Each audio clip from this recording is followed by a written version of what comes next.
Hey guys, this is Rocking3 bringing you the live commentary for Forza 5. And today's video is going to be about the Bounty Hunter number 2 challenge that's coming up. Just started about 24 hours ago and it lasts till March 25th. And it looks like it goes to 3 p.m. Pacific on that date. What I want to do is give you some information on what's going to work out best for this car to help you get the best track time so that you can beat the challenge. And the first thing that I did is try to go look at the car to see what the power band was. And the problem was you couldn't do any drivetrain, you couldn't do a drivetrain shop or a engine swap or do any kind of upgrades with the engine itself. So what I did is I took the car to the drag strip and did the mile run to see which one was the fastest. And I did this at various levels. I had shift points down to 7,000 RPMs all the way up to red line. And what I found was, and it was actually kind of surprising because I actually ran the numbers around the oval track as well to see when the horsepower and the torque band kind of crossed each other, and it was at a lower RPM. Well, I took it out to the track, and like I said, I tried shift points at 7,000, 7,500, 7,700, 8,000, and just red line. What I found was that the fastest track time that I did was when it was just pegged. So here is me doing one quick pass on the drag strip, and I should hit somewhere between 216 217 miles an hour at the finish line, and then I should have a time right around 24 seconds, I think. So I'm just, when I see it hit the red, I just shift. I'm using a manual with clutch right now, and we do get all the way down to all the way up to 7th gear. And as you see the speed when I cross here, it should be about 216, 217.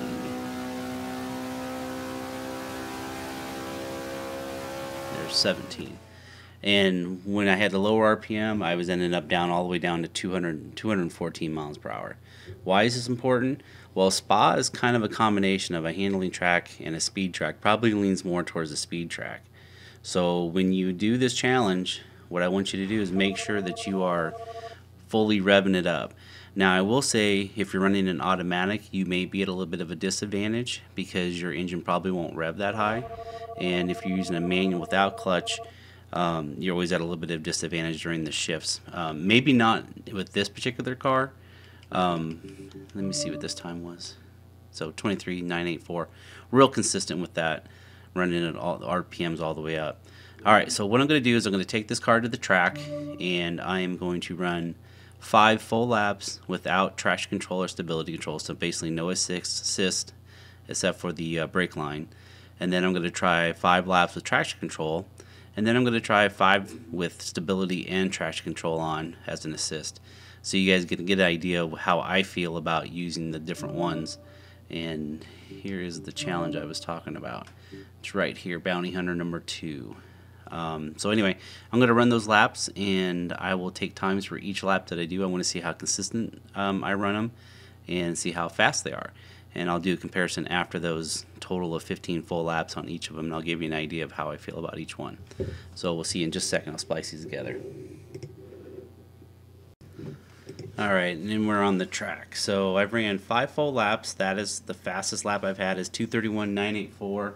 I think currently the time isn't quite that much. It's 2:37.206. I still don't think that's going to be nearly enough because I think he's probably going to cut about 8 to 10 seconds off of his time. But what I want to do is, this is with no assists. I want to run a lap here and kind of show you what I found. So what I'm trying to do is get this car straight as can be, because this car will slide out the tires quite a bit. So I'm trying to brake early in a lot of corners, and I'm trying to keep the RPMs high where I can, but there's some really interesting turns here. I'm going to slow down early. So I'm slowing down early. See, I can cut that out without making it dirty. Just revving it up in the straights. But this is really interesting. This car does not like to be coasting. It does not like to have no gas in it. So I'm going to come in here, I'm going to downshift the third, but I'm not going to coast through it. I'm going to keep my finger on the gas pedal a little bit. You can see on the right side it has my gas pedal pressure at probably about half maybe. If you coast it, the back end breaks out. But if you keep about half a gas on it, half a pedal on it, it'll do okay. It just does not like the coast. It understeers. You can see I'm understeering there quite a bit. But I can't do full on, full off. I have to kind of meet it in the middle. I'm going to do that around here in this next corner too. In fourth gear, I'm going to brake a little early, and then I'm going to start coming through this corner, and I did it too late. Actually need to brake a little bit earlier than that. And here I'm just kind of 3/4 gas, full gas. So my suggestion would be not to allow the gas to be completely off. You're not going to be coasting at any given time. Either half pedal or full pedal, depending on where you're at.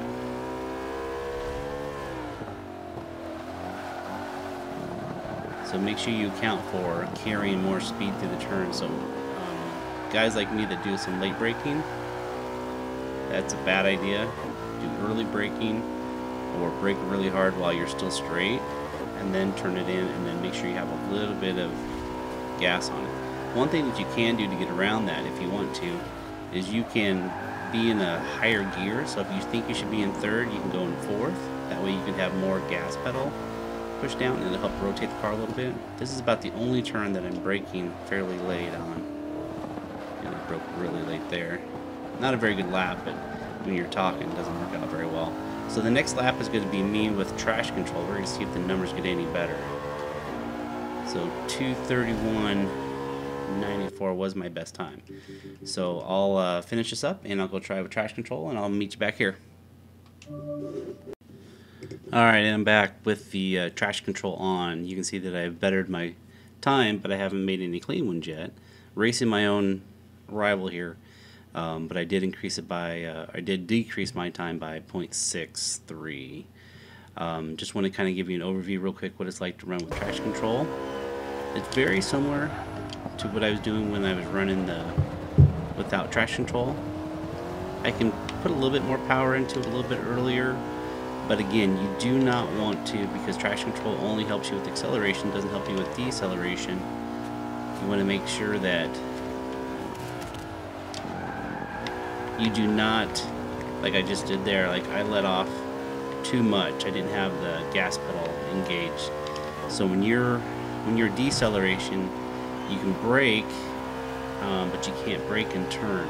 If you brake and turn, you need to make sure that you have a little bit of gas down as well. And I've already got a dirty lap, so I'm not gonna, even if I beat my time, I won't beat my time.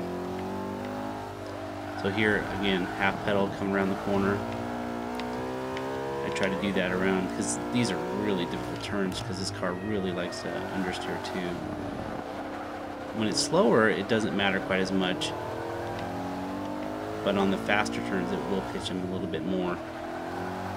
See, I'm trying to keep the RPMs low, but I'm also trying to keep my pedal down a little bit. This one I've been really struggling with, because before I turn, I have to put gas down on the pedal, and then see I carry too much speed through there, and I dirtied the lap again. So you have to go slow enough in order to be able to use the gas a little bit. That was a good line there. See that? Just that transition from brake to gas has to be instant. Unless you're not turning. If you're going straight, you're fine. But here I don't try to hit the brake. I don't try to hit the brake. I just try to release the gas by about half so I can make it around that corner.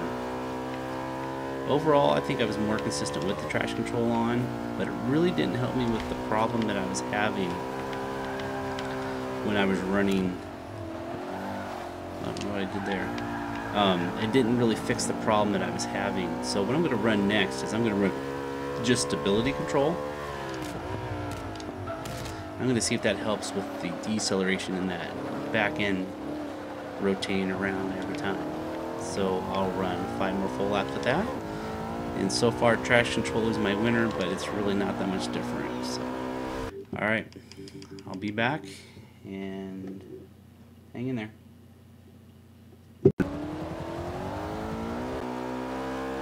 But I think I could still do a lot better if I turned off traction control. I also ran without traction control and just stability control, and had a lot more consistency with it but I think I could still do a lot better if I turned off traction control. I also ran without traction control and just stability control, and had a lot more consistency with it, and I think it gives me good feedback as well. So here's my suggestion to you guys. So all the lessons learned here. So when I did the drag racing, I found out that the car wants to rev up to the red line. It is the fastest acceleration if you wind it all the way up. So I was able to get a couple mile-an-hour faster by revving it up versus shifting early, like I was kind of alluding to in my very first part of my video. The other parts that I learned was when you do anything without any assist, meaning no traction control, no stability control, you get the full feedback on this car. It likes to pitch out if you completely let off on the gas and turn the corner.